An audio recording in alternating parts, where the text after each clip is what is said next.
Hi everyone, today we're going to be talking about gored skirts.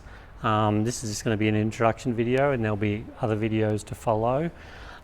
This is our basic skirt, so you'd be familiar with this. So this is based on our block. So it has side seams, it has the dart on each side at the front, and it has two darts at the back, and then a back seam as well for the zip to go in.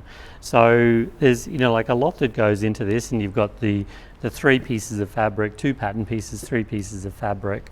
Whereas with a gored skirt is sort of like taking the shape that's similar to this and actually changing it into moving the darts into panel lines and going from this pattern, which is your this is the skirt block that makes up this skirt, going from there to a pattern that's more like this. It's literally just one piece, one pattern piece that you cut six of, and this is what we end up with in that instance. So we've got a thin center front panel. Well, the panels are actually all the same. So we have 6 panels that work around the body, and that way you just have all of these long panel lines. So using those panel lines, you could, if you had a striped garment, you could cut stripes in different directions and have a zigzag going around the body. We'll talk about it a bit more later, but the one thing with this is that because the panels are actually all the same, you have a bit of bit more of a stomach in the front, so it does fill this out a little bit more, but you still get a tiny bit of fullness over the tummy, whereas on the side seams they sit really nicely because you've got the curve of the hip here. And the same at the back tends to dip in a little bit, so you have a tiny bit of fullness here. So what we'll do in another video is actually turn this inside out, and we'll fit it a little bit to get rid of this fullness here.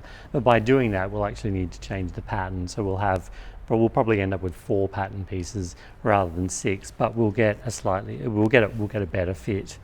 Then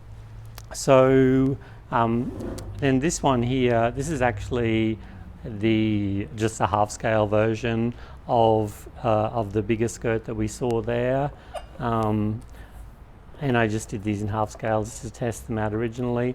The other thing too is in this one here I've got one of the seams down the center front, which means that we have a center back seam here. So that's where the zip would go in there. Whereas on this one, because it's been twisted around on the body, because you can have the zip wherever you want, because all the panels are the same, on this one I put the zip on the side, so there's no center front seam. There are just these ones that go off from the center back.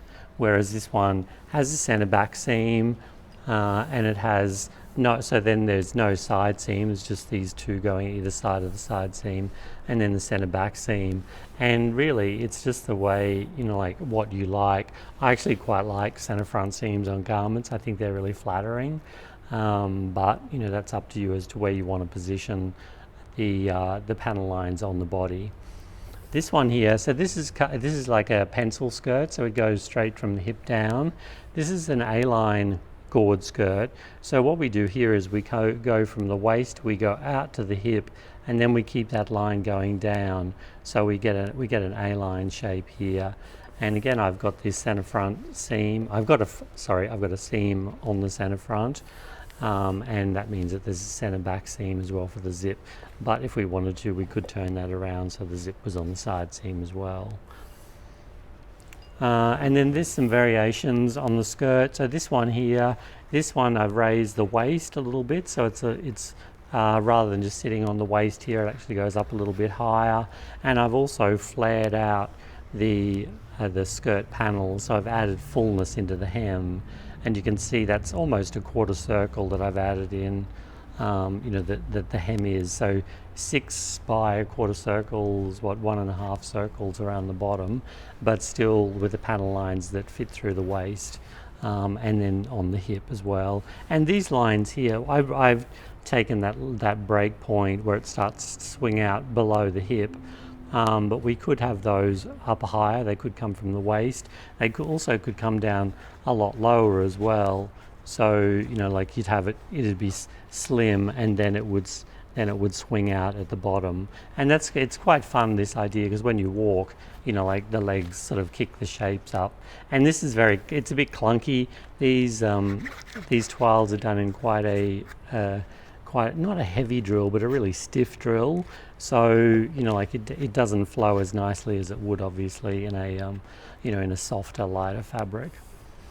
And then this one here, this looks very bad. It needs another press, and it's also, I've used top stitching on it as well. This one here, I just thought, I know I'd seen versions of this, so I gave this a go to see what it would look like. And this is obviously a short version of it. It's very stiff. You've probably seen longer versions. They generally tend to be like ankle length, so these panels would be longer, and then you'd have the swing out panel on the back. But I'll show you how to do that in one of the videos. And the thing with this too is, because the panel line actually runs down and becomes the hem, you have to take that into account when you're actually hemming this. So you have to fold up the hem before you stitch it onto the next piece here, so that it's already folded up when this stitch line comes down and goes around. And then with the next one, as that comes around, this is already held up, so you sort of just have to blend this hem into that edge there. But yes, if it was longer and it was softer, it would be much more flattering. But it's sort of like a fun idea as well. Good for children's wear, I think, too. So there's an introduction to what we're going to be doing. Actually, we're going to also talk about godets as well. So ways of adding in fullness that's not added onto the pattern like the one we saw before the last one. This one is actually a separate piece that sews into the panel line. So here we have a quarter circle. There's a half circle one here. We got on the back. Oh, and these ones here, this is more like that other one where I've actually added in, this quarter circle, but it comes down, and then there's a break point, a very definite break point where that swings out. So that's what I got here. This is exactly, this is an extension. So you can see there, that hem panel, it goes all the way up to the waist. So it takes more fabric than a godet would, but it's also a particular look that you might be going for. So we'll touch on those as well. Okay.